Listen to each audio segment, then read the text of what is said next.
है। और वो प्रश्न मैं आपके सामने खोलना चाहता हूं। बात ऐसी है कि हमारे देश में 15 अगस्त 1947 को सत्ता हस्तांतरित तो हो गई, आजादी नहीं आई, स्वतंत्रता नहीं आई इस देश में। 15 अगस्त 1947 को गोरे अंग्रेजों से काले अंग्रेजों को सत्ता का हस्तांतरण हो गया। स्वतंत्रता नहीं आई, आजादी नहीं आई, क्योंकि स्वतंत्रता का मतलब है अपने तंत्र में जीना, आजादी का मतलब है अपनी व्यवस्थाओं में जीना। स्वदेश माने अपने देश की व्यवस्थाओं में जीना, अपने तंत्र की व्यवस्थाओं में जीना, तब हम स्वतंत्रता की बात कर सकते हैं। लेकिन आजादी के 60 साल के बाद तो एक भी तंत्र ऐसा बना नहीं इस देश में जो अपना हो। जिस संसद से कानून पारित होते हैं वो संसद अंग्रेजों की बनाई हुई है, वो अपनी कहां है। ये गोल गुंबद जो शून्य जैसा है, ये तो अंग्रेजों का बनाया हुआ ढांचा है 1927 में, जिसको महात्मा गांधी ने बहुत कड़े शब्दों में कहा था कि बम लगा के उड़ा दो इसको। गांधी जी के शब्द हैं ये। संसद को उड़ा दो, राष्ट्रपति भवन को उड़ा दो, क्योंकि वो वॉयसराय का घर हुआ करता था, गुलामी का प्रतीक है।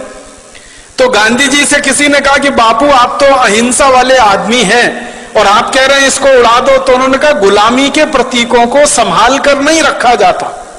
कोई देश दुनिया में ऐसा नहीं है जो अपनी गुलामी के दौर के प्रतीकों को साज कर, संवार कर, धोकर और पोंछ कर रखता। हमने रखा हुआ है। हमारा तंत्र जो संसद हमने बनाई है, दुर्भाग्य से जिसको हम संसदीय लोकतंत्र कहते हैं, ये तो अंग्रेजों का सिस्टम है पूरा का पूरा, जिसको इंग्लैंड में वेस्टमिनिस्टर सिस्टम कहा जाता है, उसको हमने दुर्भाग्य से पार्लियामेंट्री डेमोक्रेटिक सिस्टम कहना शुरू कर दिया, जो कहीं से भी पार्लियामेंट्री नहीं है और कहीं भी डेमोक्रेटिक नहीं। आजादी आई नहीं है, स्वतंत्रता मिली नहीं है। बस इतनी ही स्वतंत्रता और आजादी है जो मैं आपसे कह रहा था कि पहले गोरे अंग्रेजों का शासन चलता था, अब काले अंग्रेजों का शासन चलता है। व्यवस्थाएं सबकी सब वही हैं, कानून सबके सब वही हैं, नीतियां सबकी सब वही हैं। सब कुछ अंग्रेजों के जमाने का आज भी चल रहा है इस देश में। इसलिए हमको आज भारत स्वाभिमान की तरफ से स्वदेशी की बात फिर करनी पड़ रही है, क्योंकि सब कुछ अधूरा है 15 अगस्त 1947 के बाद।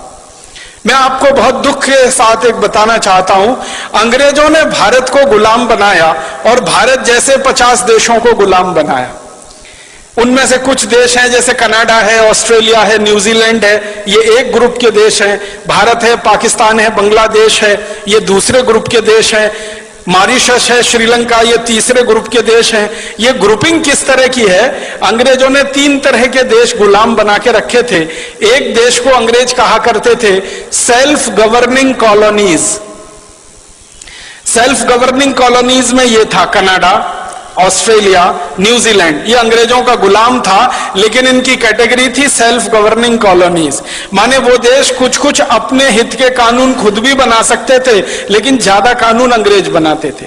दूसरे ग्रुप में श्रीलंका, मॉरिशस जैसे देश थे, जिनको क्राउन कॉलोनीज कहा जाता था उस जमाने में। क्राउन कॉलोनीज में श्रीलंका था, मॉरिशस था, ये सूरीनाम वगैरह ये देश थे। और तीसरा था डिपेंडिंग कॉलोनीज, उनमें भारत, पाकिस्तान वगैरह वगैरह थे। डिपेंडिंग कॉलोनीज सबसे खराब गुलामी का ढांचा था, सबसे खराब गुलामी का। उसमें क्या होता था कि आपको अपने हाथों, अपने देश के लिए, अपनी व्यवस्थाओं के लिए कुछ भी करने का अधिकार ही नहीं है। सब कुछ अंग्रेजों के पास है, आप तो उनके पूरे डिपेंडेंट हैं। तो वो हम डिपेंडेंट अंग्रेजों के हो गए, क्योंकि हमारे यहां गुलामी आ गई और वो हमारी कुछ छोटी मोटी गलतियों से आ गई। ईस्ट इंडिया कंपनी यहां व्यापार करने के लिए घुस गई। एक राजा था जहांगीर, उसने आगा न देखा न पीछा, लाइसेंस दे दिया व्यापार करने का। जैसे आजकल हमारे नेता विदेशी कंपनियों को व्यापार करने के लाइसेंस दे देते हैं, थोड़े से पूंजी के लालच में कि विदेशी पूंजी आएगी, थोड़ी विदेशी पूंजी आएगी। इन मूर्ख नेताओं को यह नहीं मालूम है कि बाहर के बोतल के दिए हुए खून से कोई मरीज जिंदा नहीं बचता। अगर किसी व्यक्ति का खून बनना बंद हो जाए, अगर किसी देश में पूंजी का उत्पादन होना बंद हो जाए, तो बाहर की पूंजी लाकर किसी देश का विकास नहीं हो सकता। जैसे किसी मरीज के शरीर में खून बनना बंद हो जाए, तो बोतल का खून चढ़ाकर कितने दिन जिंदा रखेंगे आप उस मरीज को? आखिर उसको आज नहीं तो कल अपना खून बनाना ही पड़ेगा, तभी वो जिंदा रहेगा। वैसे ही पूंजी की जरूरत है, तो पूंजी उत्पादन का तरीका बढ़ाना पड़ेगा, बनाना पड़ेगा, न कि ये कि हम भीख मांग के हमेशा पूंजी लाएंगे। तो विदेशी पूंजी पर आधारित ये देश बनाने के चक्कर में सारे दरवाजे खोल दिए। आजादी मिलने के 50 साल भी पूरे नहीं हुए, सारे दरवाजे फिर खुल गए। फिर से विदेशी कंपनियों का स्वागत है, ग्लोबलाइजेशन है, लिबरलाइजेशन है, प्राइवेटाइजेशन है, हजारों हजारों कंपनियों को बुलाया जा रहा है। हर एक क्षेत्र में उनको व्यापार करने का लाइसेंस दिया जा रहा है। जिन जिन क्षेत्रों में हम व्यापार करते थे अच्छा, वहां भी उनको बुलाया जा रहा है। पानी बेचने के लिए विदेशी कंपनियां आ गई, आलू का चिप्स बेचने के लिए आ गई, टमाटर की चटनी बेचने के लिए आ गई, आम का अचार बेचने के लिए विदेशी कंपनियां आ गई, डबल रोटी पाव रोटी बेचने के लिए, अंडरवियर बनियान बेचने के लिए विदेशी कंपनियां, क्रीम पाउडर लिपस्टिक बेचने के लिए विदेशी कंपनियां, साधारण सी छोटी छोटी चीजों से लेकर हर बड़ी चीज तक सब कुछ विदेशी बेचेंगे इस देश में, ऐसा माहौल बनाया जा रहा है।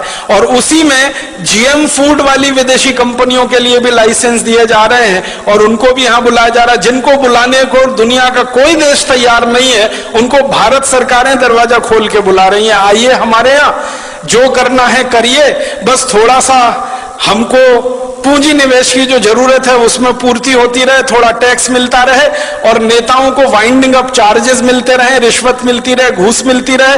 हर विदेशी कंपनी के लिए दरवाजा खुला है। ऐसा लगता है कि भारत कोई खैराती धर्मशाला हो गया है जिसमें हर एक के लिए दरवाजा खुला है, सबको बुलने आने की खुली छूट है। अभी थोड़े दिन पहले हम जिनको भगा रहे थे भारत छोड़ो, अब उनको बुला रहे हैं वापस आओ। 1942 में महात्मा गांधी का नारा था इस देश में, क्रांतिकारियों का नारा था क्विट इंडिया, छोड़ो भारत। अब हमारे देश के प्रधानमंत्री और मुख्यमंत्रियों का नारा है निट इंडिया, वापस आओ, KNIT, फिर जुड़ जाओ हमारे देश से। तो इतनी बेशर्म हमारे देश में नेतागिरी आई है, क्योंकि मैंने पहले ही कहा कि ये गोरे अंग्रेजों की जगह काले अंग्रेजों ने ले ली है। दिल दिमाग उनका वैसे ही चलता है जैसे अंग्रेजों का चलता था। आज हमारा देश दुर्भाग्य से पूरा का पूरा खतरे में है, क्योंकि ऐसे नेता देश में कुर्सी पर काबिज हैं जो हर क्षेत्र में विदेशी कंपनियों को बुला रहे हैं।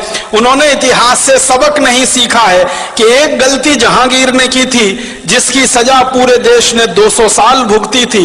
अब लग रहा है कि जहांगीर ही जहांगीर पैदा हो गए हैं। मुझे तो कई बार ये व्यंग में कहने को मन करता है, जहांगीर मरा नहीं है, उसी की आत्मा हमारे देश के नेताओं में प्रवेश कर गई है। जो देखो विदेशी कंपनी को लाने के लिए विदेश जा रहा है, लाल कालीन बिछाकर उनका स्वागत कर रहा है। हमारा देश ऐसा हो गया। अब विदेशी कंपनियां घुस गई, हजारों हजारों की संख्या में घुस गई। इन कंपनियों ने जिंदगी के हर क्षेत्र पर कब्जा कर लिया। सवेरे आप सोकर उठें तो आपका टूथपेस्ट, बाथरूम में जाएं तो शेविंग किट्स, फिर नहाएं तो उसके बाद साबुन, फिर कपड़ा धोएं तो उसके साबुन, फिर बाहर निकले तो कपड़े पहने, जूते पहने, चप्पल पहने, क्रीम पाउडर लिपस्टिक इस्तेमाल करें, सब कुछ विदेशी। सवेरे से शाम तक, रात को सोने जाए तो मच्छर भगाने वाली अगरबत्ती भी विदेशी, और जिस मच्छरदानी में सोए वो मच्छरदानी विदेशी, जिस बिस्तर पे सोए उसका गद्दा विदेशी, गद्दे के ऊपर चादर विदेशी, सब कुछ विदेशी हो गया। 50 साल पहले तक इस देश में स्वदेशी स्वदेशी स्वदेशी स्वदेशी मंत्र हुआ करता था। आज इस देश के नेताओं ने विदेशी विदेशी विदेशी सब बना दिया। तो आजादी के 60-62 साल में हर क्षेत्र में विदेशीकरण जब हो रहा हो, तब स्वदेशी की बात करनी ही पड़ेगी। और आजादी के 60-62 सालों में जब हर क्षेत्र में परावलंबन बढ़ रहा हो, तो हमें फिर स्वावलंबन की बात करनी ही पड़ेगी। इसलिए स्वदेशी से स्वावलंबन की बात आज हमें करनी पड़ रही है। मैं आपको एक बहुत खराब बात कहना चाहता हूं, लेकिन वो आपको जानना जरूरी है एक सच के रूप में। हमारे देश में आजादी जब आने के लिए आंदोलन चल रहा था, संघर्ष चल रहा था, तो नेताओं के 2 वर्ग थे। एक वर्ग था नेताओं का जो ये कहता था संपूर्ण आजादी चाहिए और अपनी शर्तों पर चाहिए, क्योंकि कोई भी देश दूसरे देश को गुलाम बनाए ये उसके संवैधानिक अधिकार का हनन है। किसी भी देश को गुलाम बनाना किसी भी सभ्यता में, किसी भी संस्कृति में, किसी भी समय में परमिसिबल नहीं है, उसकी अनुमति नहीं है। तो एक वर्ग था देश में नेताओं का, जिनमें लाला लाजपत राय, विपिन चंद्र पाल, लोकमान्य बाल गंगाधर तिलक, अरविंदो घोष, भगत सिंह, ऊधम सिंह, चंद्रशेखर आजाद, सुभाष चंद्र बोस, अशफाक उल्लाह, राम प्रसाद बिस्मिल, ये सब क्रांतिकारियों की एक लंबी सूची है जो ये मानते थे कि आजादी चाहिए, स्वतंत्रता चाहिए और हमारी शर्तों पर चाहिए, अंग्रेजों की शर्तों पर नहीं।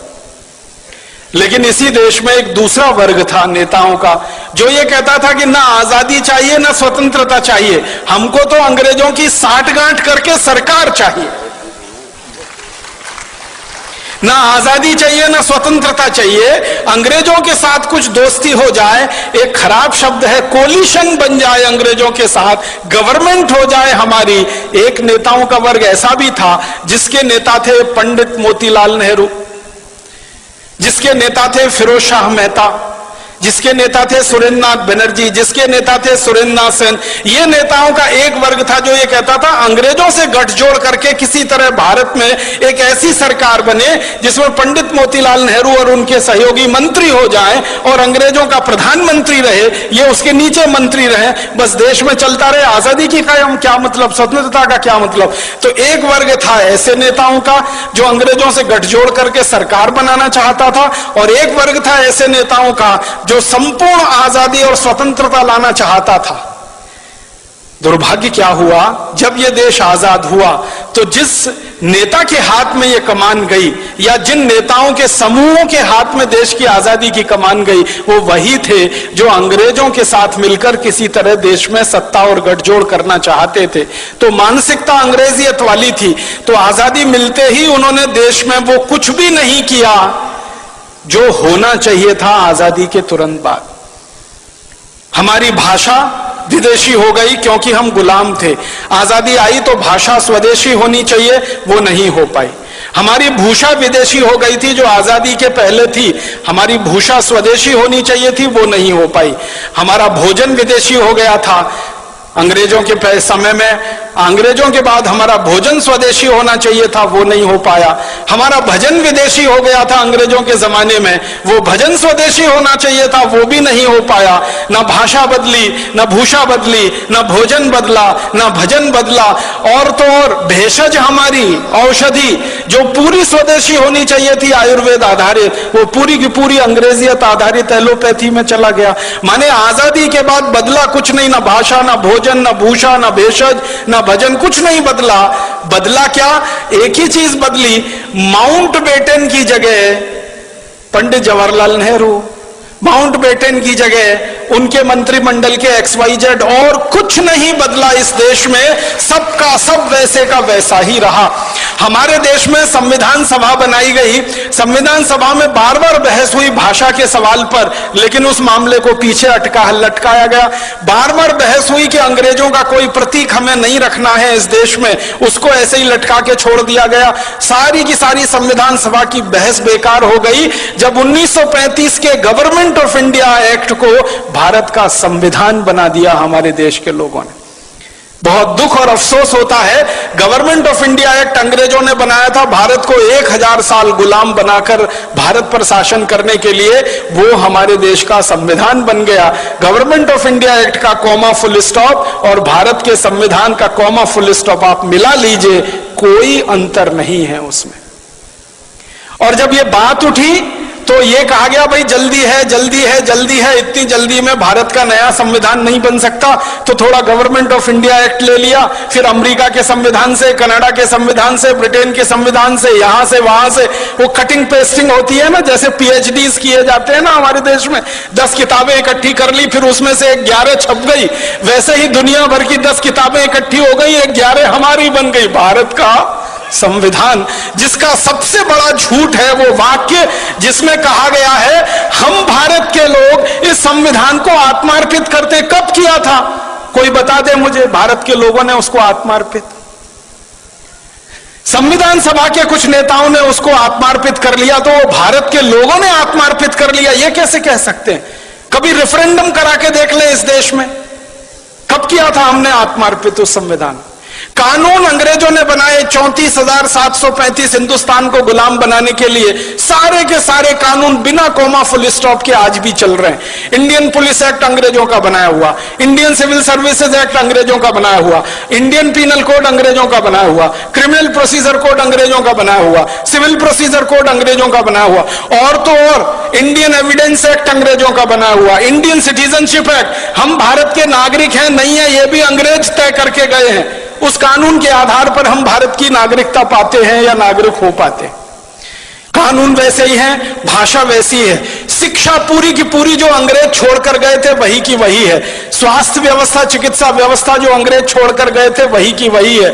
हमारे देश की एक भी व्यवस्था नहीं बदली है सिवाय एक नाम बदलने के, कि जहां पहले माउंटबेटन का नाम होता था, कर्जन का नाम होता था, लिलिथगो का नाम होता था, वॉरेन हेस्टिंग्स का नाम था, क्लाइव का नाम था, वहां पर अब हमारे हिंदुस्तान के कुछ देशी नाम आ गए। व्यवस्था सब की सब वही है। और तो और मैं आपको एक शर्म की बात बता रहा हूं, आजादी मिलने के 50 साल बाद तक हिंदुस्तान की संसद में बजट शाम को पेश होता था, शाम को 5 बजे। आजादी मिलने के 50 साल बाद तक। क्यों?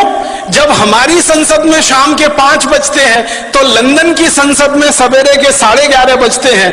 ब्रिटिश संसद में सवेरे 11:30 बजे किसी को सुनना हो बजट तो अंग्रेज सुन सके, इसके लिए आजादी मिलने के 50 साल बाद तक, सन 1997 तक बजट शाम को 5 बजे आता रहा। इतनी गुलामी में यह देश रहा है, इतनी गुलामी। अंग्रेजों ने वंदे मातरम को बैन कर दिया था हमारे देश में। आजादी मिलने के 50 साल बाद तक हमारे देश की संसद में वंदे मातरम नहीं गाया जा सका। ये शर्म की बातें हैं हम सबके लिए।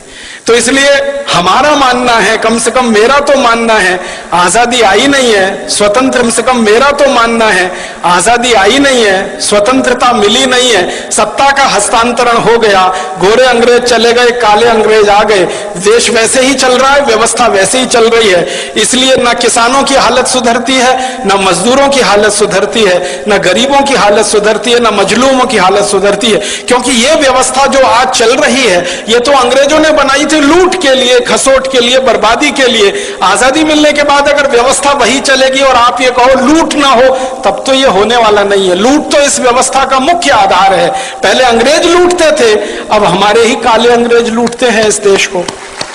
पहले अंग्रेज लूटते थे इस देश को और लाखों करोड़ों रुपया लंदन लेके जाते थे। एक अंग्रेज का जानकारी देके मैं खत्म कर रहा हूं। रॉबर्ट क्लाइव नाम का एक अंग्रेज था, हिंदुस्तान आया, बंगाल का राजा बन गया, गवर्नर हो गया, लूटना शुरू किया उसने। कलकत्ता नाम के शहर को 7-8 साल लूटा। लूटने के बाद सारा माल लेके लंदन गया। ब्रिटिश पार्लियामेंट में उसकी शिकायत हो गई। कई लोगों ने उसकी शिकायत की कि इसने बहुत अत्याचार किए हैं भारत में और लूट मचाई है, तो उसके खिलाफ मुकदमा चला। वो अंग्रेजों का पहला और आखिरी अधिकारी था जिसके खिलाफ मुकदमा ब्रिटिश पार्लियामेंट में चला। तो एमपीस कुछ खड़े हो गए और उससे पूछने लगे, भाई तुमने क्या लूटा है, कितना लूटा है? तो कहता है कि मैंने जितना भी लूटा है उसका आकलन तो नहीं किया है, लेकिन भारत से लाने के लिए पानी के मुझे 900 जहाज लगे, 900 शिप्स भर के मैं सोना, चांदी, हीरा जवाहरात कलकत्ता से लूट कर लाया। तो फिर एक अंग्रेज पूछता है इसका वैल्यू बताओ, तो कहता है रफली 1000 मिलियन स्टर्लिंग पाउंड्स। एक अंग्रेज इतना लूट के ले गया, लंदन में उसने जमा कर लिया। तो ये तो अंग्रेज था जो विदेश से आया और हिंदुस्तान को लूट कर ले गया। अब काले अंग्रेजों ने इस देश का 72,80,000 करोड़ रुपए पिछले 60 साल में लूटा है और स्विट्जरलैंड की बैंकों में जमा कर रखा है। आप बताइए इनमें और अंग्रेजों में क्या फर्क है? तो इसलिए इन काले अंग्रेजों के खिलाफ ऐसी ही लड़ाई लड़नी पड़ेगी जो गोरे अंग्रेजों के खिलाफ लड़नी पड़ी थी।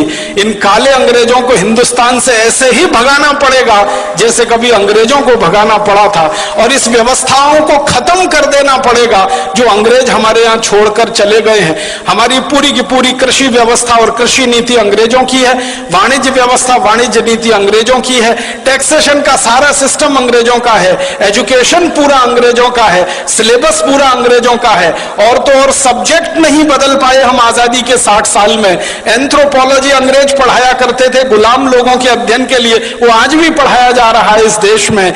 तो बहुत शर्म है हम सबको अपने आप पर और अफसोस है, इसलिए हमें स्वदेशी की बात, स्वावलंबन की बात फिर कहनी पड़ रही है आजादी के 62 साल में। और एक अधूरी लड़ाई जो छूट गई 1947 15 अगस्त में, वो अधूरी लड़ाई को हमें पूरा करना है।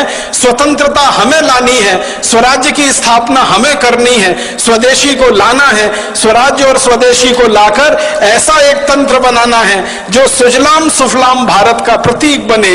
ये बोलकर आप सभी का आभार, बहुत धन्यवाद। दोस्तों, सबसे पहले तो चैनल सब्सक्राइब करें, फिर लाइक, कमेंट और शेयर करें। और हाँ, हमारा एंड्रॉयड ऐप डाउनलोड करना ना भूलें। दोस्तों, सबसे पहले तो चैनल सब्सक्राइब करें, फिर लाइक, कमेंट और शेयर करें। और हाँ, हमारा एंड्रॉयड ऐप डाउनलोड करना ना भूलें।